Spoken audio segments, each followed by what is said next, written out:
जिसके कान हों वो सुन ले, जिसकी आंखें हों वो देख ले। हम उन लोगों के लिए विशेष धन्यवाद देना चाहते हैं जो हमें एसबीआई पे, गूगल पे और पेपलिंक के द्वारा हमारी सेवकाई में बोते हैं। डिस्क्रिप्शन बॉक्स में दिए हुए लिंक से आप भी बो सकते हैं। ये है हमारे 3 चैनल्स और टेलीग्राम पर अब आपको इजराइल से जुड़ी हुई न्यूज मिलेगी और ऐसे वीडियोस जो यूट्यूब पर डाले नहीं जा सकते। हमने अपनी इस सीरीज का नाम रखा है किंगडम सीरीज। इसके पहले के सारे पार्ट्स देखने के लिए किंगडम प्लेलिस्ट को चेक करिए, ये आपको हमारे मेन चैनल पर मिल जाएगी। अभी तक मैं इस सीरीज के 9 वीडियोस पर काम कर चुका हूँ। बाइबल को और अच्छी तरह से समझने के लिए सारे ही वीडियोस को देखिए। ये इस सीरीज का 10वां वीडियो है। किसी भी किंगडम में 4 एलिमेंट्स होते हैं। एक राजा होता है, एक उसकी टेरिटरी होती है जिसपे वो रूल करता है और वो कुछ नियम बनाता है जिसे लॉ कहा जाता है, और उन्हें मानने वाली एक प्रजा होती है, यानी कि आप और मैं। और हमें परमेश्वर के उन नियमों पे चलना है जो बाइबल की कहानियों के बीच में कहीं छिपे हुए हैं। इनमें से एक नियम मैं आपको दिखाता हूँ। मत्ती 18:18, मैं तुमसे सच कहता हूँ। जब भी बाइबल में यीशु मसीह कुछ इस तरह से बात करें तो समझ लीजिए कि राज्य का एक बहुत ही महत्वपूर्ण नियम बताने जा रहे हैं वो। जो कुछ तुम पृथ्वी पर बांधोगे वो स्वर्ग में बंधेगा, और जो कुछ तुम पृथ्वी पर खोलोगे वो स्वर्ग में खुलेगा। सवाल है कि कौन बांधेगा? परमेश्वर बांधेगा या मनुष्य बांधेगा? जी, मनुष्य बांधेगा। सब्जेक्ट्स हम लोग, प्रजा। हम पहले पृथ्वी पर बांधेंगे और तब परमेश्वर उसे स्वर्ग में बांध देंगे, और खोलने पर भी यही नियम लागू होता है। हम खोलेंगे तो स्वर्ग में खुल जाएगा। आप बाइबल में कई बार पाते हैं कि यीशु मसीह अपने चेलों को अल्प विश्वासी कहकर बुलाते हैं, ओ यू लिटिल फेथ। जब पतरस पानी पर कुछ दूरी तक चलता है और फिर डूबने लगता है, उसे भी यीशु उस जगह पर अल्प विश्वासी कहकर बुलाते हैं। दोस्तों, विश्वासियों का ये अल्प विश्वास, ये प्रभु यीशु मसीह को खटकता है। अल्प विश्वासी जिसका विश्वास कम है, लिटिल फेथ। जानते हैं यीशु मसीह अपने चेलों को अपने साथ लिए हुए क्यों फिरते थे? क्योंकि वो जानते थे कि उन्हें अपने चेलों को एक दिन छोड़कर जाना है। अगर राज्य के नियम या लॉज या सिद्धांत चेले नहीं सीख पाते हैं तो जो काम उन्हें पूरा करने को सौंपा गया है वो शायद वो पूरा करने में ज्यादा टाइम लगा दे। और ये बात सिर्फ उन दिनों के चेलों पर ही नहीं बल्कि आज के विश्वासियों पर भी लागू होती है। हम कभी ना कभी अपने विश्वास में कमजोर जरूर पड़ते हैं, और इसकी वजह है कि अपनी थियोलॉजी को हम बहुत जल्दी चेंज कर देते हैं। हम कोई ना कोई वजह निकाल लेते हैं अपने मन में। शायद इस वजह से हमारा काम नहीं हो रहा है। देखिए, पृथ्वी जब से श्रापित हुई है, हमारी पृथ्वी कर्स्ड सिस्टम के अंतर्गत आती है, लेकिन आदम के पतन से पहले ऐसा बिल्कुल भी नहीं था। स्वर्ग और पृथ्वी आपस में जुड़े हुए थे, और प्रभु यीशु मसीह में ये स्वर्ग और पृथ्वी फिर से एक बार जुड़ गए हैं। और इस बात पर विश्वास रखना ये एक विश्वासी का मूल कर्तव्य है कि यीशु मसीह ने हमें अधिकार दे दिया है। परिस्थिति कुछ भी हो, हमें अपनी थियोलॉजी को चेंज नहीं करना है। इसे ही विश्वास कहते हैं। इसे ही स्वर्ग और पृथ्वी को जोड़ने वाला विश्वास कहा जाता है। इंग्लिश में इसके लिए एक टर्म यूज किया जाता है, फुली परसुएडेड। आप ऐसे कह सकते हैं कि पूरी तरह से पीछे लग के अपने काम को करवा लेना। इस तरह के विश्वास को स्वर्ग देखना चाहता है। शुरुआत में जो है हमने पढ़ी कि जो कुछ तुम पृथ्वी पर बांधोगे वो बंधेगा, और जो तुम खोलोगे वो ही खुलेगा। उसका मतलब है कि हेवन तुम्हें बैकअप तब करेगा जब तुम पृथ्वी पर कुछ करोगे। तुम बांधोगे, खोलोगे अपनी पृथ्वी पर, तो हेवन बांधेगा या खोलेगा वहां पर। और ये बात है जो आपको और मुझे सीखनी है। पृथ्वी पर आप जो कुछ भी कर रहे हैं या फिर मांग रहे हैं, आपको उसका पूरा रेवलेशन होना चाहिए। उसी फेथ को हेवन रिकॉग्नाइज करता है और कुछ काम करता है आगे बढ़कर। मैं इसे कहता हूँ हेवन का बैकअप करना,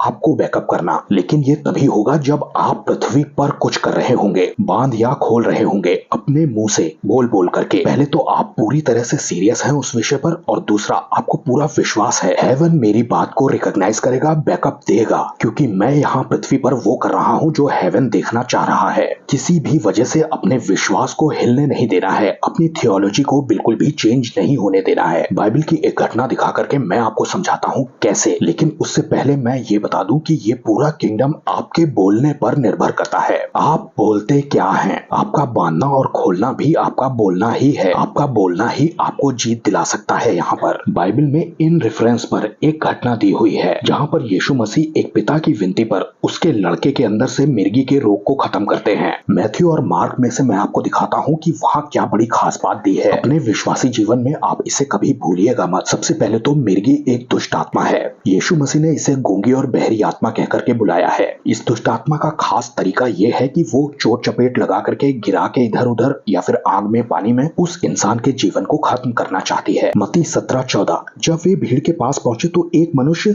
उसके पास आया आया और घुटने टेक कर कहने लगा, हे प्रभु मेरे पुत्र पर दया कर, क्योंकि उसे मिर्गी आती है और वो बहुत दुख उठाता है। वो बार बार आग में और पानी में बार बार गिर पड़ता है। अगले आयत में लिखा है, और मैं उसे तेरे चेलों के पास लाया था, पर वो उसे अच्छा नहीं कर सके, निकाल नहीं सके। ध्यान दीजिएगा कि ये आदमी सबसे पहले यीशु से दया करने को कहता है। जब इंसान के पास अधिकार नहीं होता है तब वो रोता या गिड़गिड़ाता ही है। वो परमेश्वर की दया पर ही निर्भर होता है उस वक्त। लेकिन चेले इस दुष्ट आत्मा को निकाल नहीं पाते हैं और यीशु दुखी हो जाते हैं, या यूं कहना चाहिए कि इरिटेट से नजर आते हैं। लिखा है, यीशु ने उत्तर दिया, हे अविश्वासी और हठीले लोगों, मैं कब तक तुम्हारे साथ रहूंगा, कब तक तुम्हारी सहूंगा, उसे यहाँ मेरे पास लाओ। इंग्लिश में लिखा है, ओ फेथलेस एंड परवर्स जनरेशन। इसका मतलब है जिनके पास विश्वास नहीं है और जो उल्टा काम कर रहे हैं। इसी घटना में अल्पविश्वासी कहकर के बुलाया गया है दूसरी जगहों पर। जो यीशु नहीं चाहते थे वही कर रहे थे चेले, परवर्स यानी कि बिल्कुल उल्टा।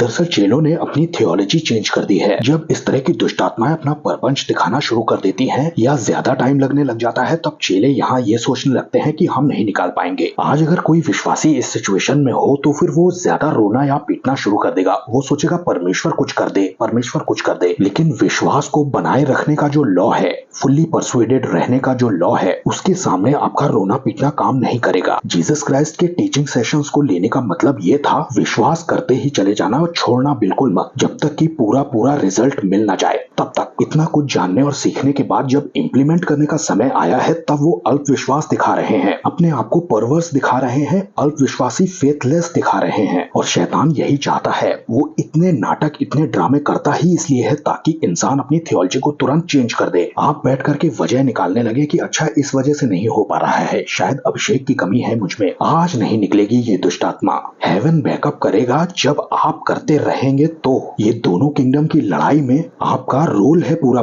और वो रोल ये है कि आपको विश्वास करना है, अंत तक विश्वास करना है, जब तक कि कुछ हो नहीं जाता हेवन से तब तक करना है। मरकुस 9:22 में लड़के का बाप कहता है कि अगर तू कुछ कर सकता है तो हम पर तरस खाकर हमारा उपकार कर। इसके पास तो कोई अथॉरिटी थी नहीं, इसलिए ये तो कंपैशन की बात करेगा ही। लेकिन यीशु उससे कहते हैं, अगर तू कर सकता है, ये क्या बात है, विश्वास करने वाले के लिए सब कुछ हो सकता है। यहाँ पर पूरा खेल यीशु मसीह ने कहा है कि विश्वास पर ही निर्भर करता है। बालक के पिता ने तुरंत गिड़गिड़ा कर कहा, हे प्रभु मैं विश्वास करता हूँ, मेरे अविश्वास का उपाय कर। अब मैं आपसे पूछ रहा हूँ, ये कौन सा विश्वास कर रहा है और कौन से अविश्वास का उपाय मांग रहा है? दरअसल यीशु यहाँ पर अपना विश्वास लगा करके इस बच्चे को चंगा करने जा रहे हैं। विश्वास करने वाले के लिए सब कुछ संभव है का अर्थ ये है, मैं विश्वास करता हूँ का मतलब यह है कि यीशु ये काम कर सकते हैं, और उसके अविश्वास का उपाय यीशु मसीह अपना विश्वास लगा करके इस लड़के को चंगा करके दिखा दें या फिर उपाय कर दें। ये हो रहा है इस जगह पर। यही आपको और मुझे भी करना है। हमें अपने फेथ से बिल्कुल भी डगमगाना नहीं है, तभी हमारा काम हो सकेगा।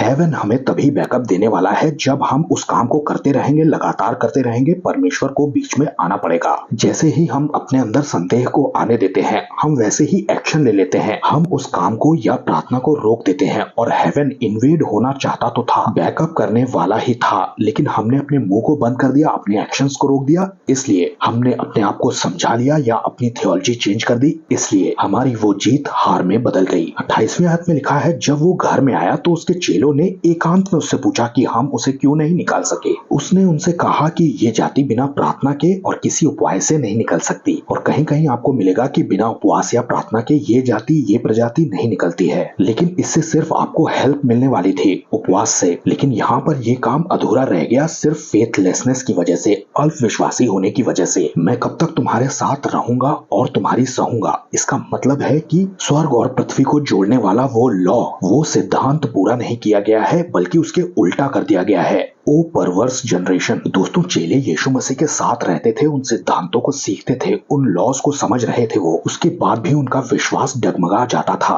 लेकिन अगर आप उन सिद्धांतों पर खड़े रहें, डटे रहें, बस थियोलॉजी को चेंज ना कर दें अपनी किसी भी वजह से, किसी भी सर्कमटेंसेस की वजह से, आप बड़ी विजय को देखेंगे अपनी जिंदगी में। आप रुक मत जाइए, बस बोलते रहिए, हेवन बैकअप जरूर करेगा। जो कुछ तुम पृथ्वी पर अलाउ नहीं करोगे वो बांध दिया जाएगा स्वर्ग में, और जो कुछ तुम अलाउ करोगे वही होगा यहाँ। हेवन का पूरा बैकअप आपके बोलने पर निर्भर करता है। सबको जय मसीह की।